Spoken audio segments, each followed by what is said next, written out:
karbon. Produk akhir dari perombakan glukosa adalah asam pirufat.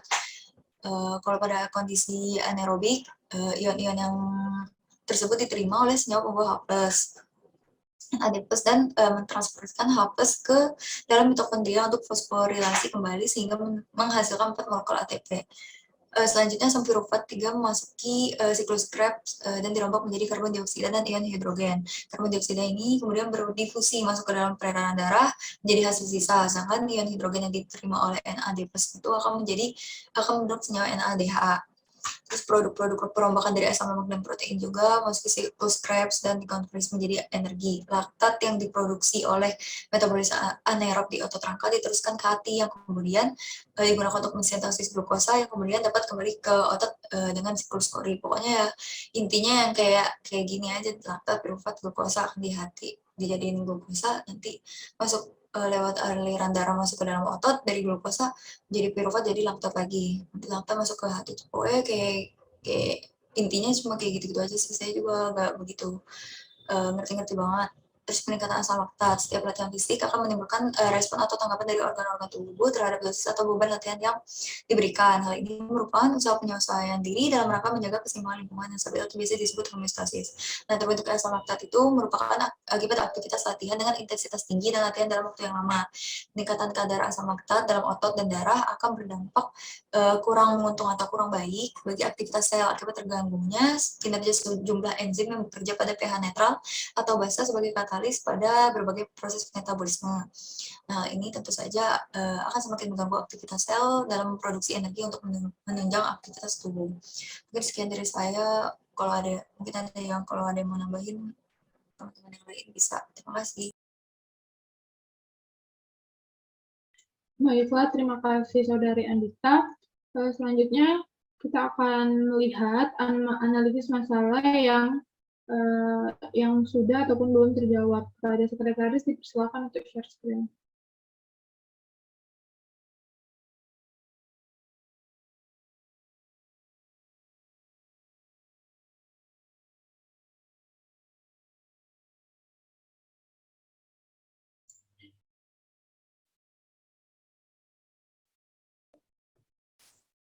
Baiklah, boleh di-scroll ke untuk melihat analisis yang belum terjawab.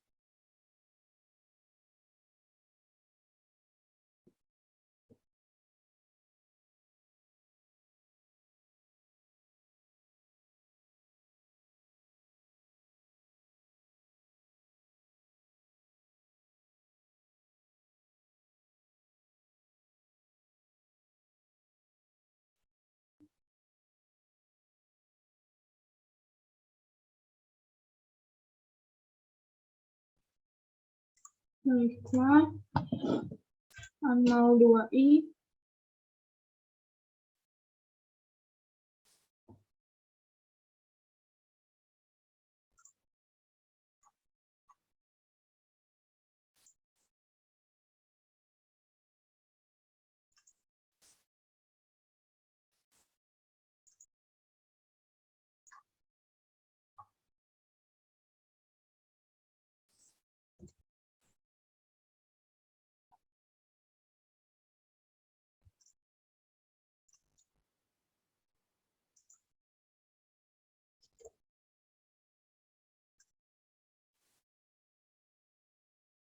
Baiklah, tinggal anal 2i boleh di-scroll.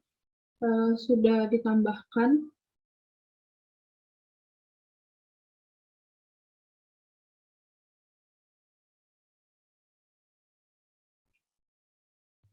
Karena analisis masalah yang telah kita buat sudah terjawab semua, dapat kita lanjutkan ke tahap selanjutnya, yaitu penyusunan kerangka konsep. Kepada sekretaris dipersilakan untuk share screen.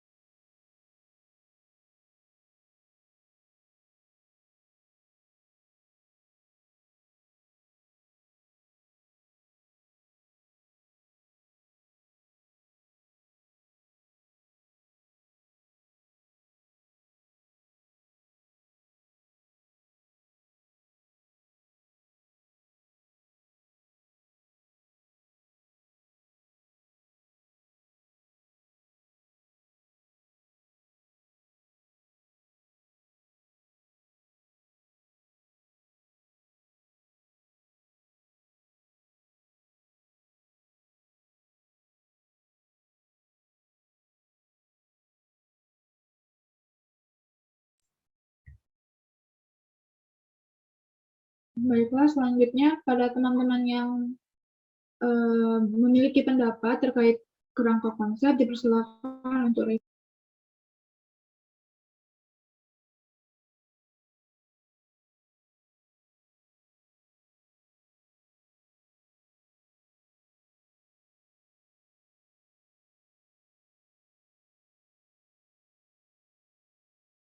baiklah, saya izin berpendapat.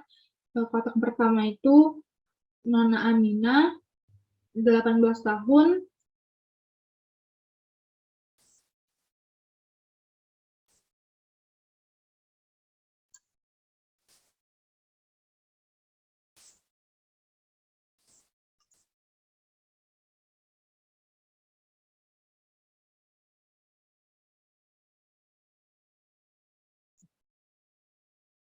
enam puluh kilogram. Maaf, maksud saya 70 kilogram. Mungkin langsung disebut aja status gizinya seperti apa. Karena ada sudah bahas LI-nya ya. Dia masuk kategori apa kalau dari status gizinya? Obesitas tingkat 1, Pak.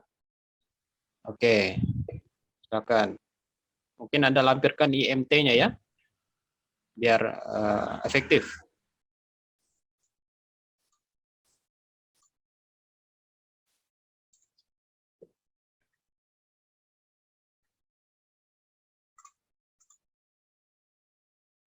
Dalam kurung IMT-nya berapa?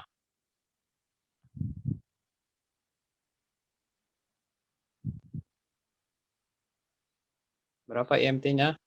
Anda sudah hitung ya? IMT sama dengan 27,34,375. Ya oke. Biar tidak berulang lagi.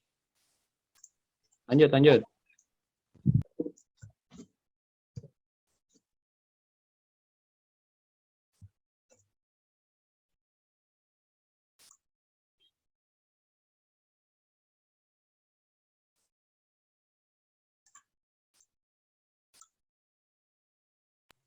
Setelah menyadari kondisinya begini, apa yang dilakukan Aminah?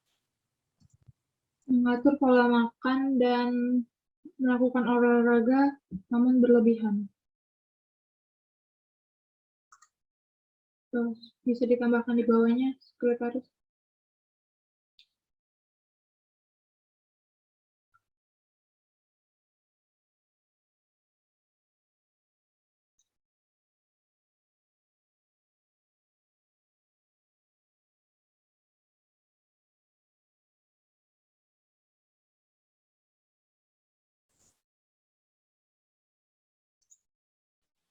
Silakan yang lain berkontribusi juga ya.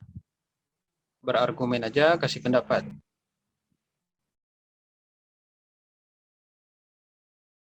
Izin sekretaris, mungkin bisa diganti dengan pola makan yang baik dan seimbang.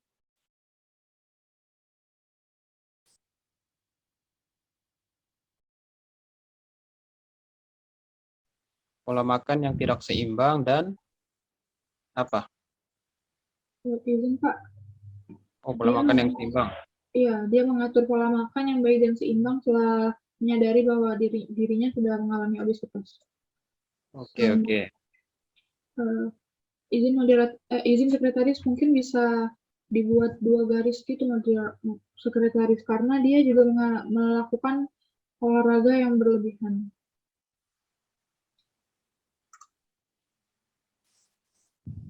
Waktu bersamaan ya. Iya, Pak. Olahraga berlebihan. Oke.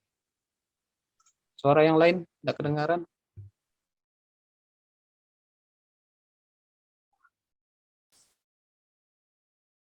Maka kita tunggu sekretaris terlebih dahulu.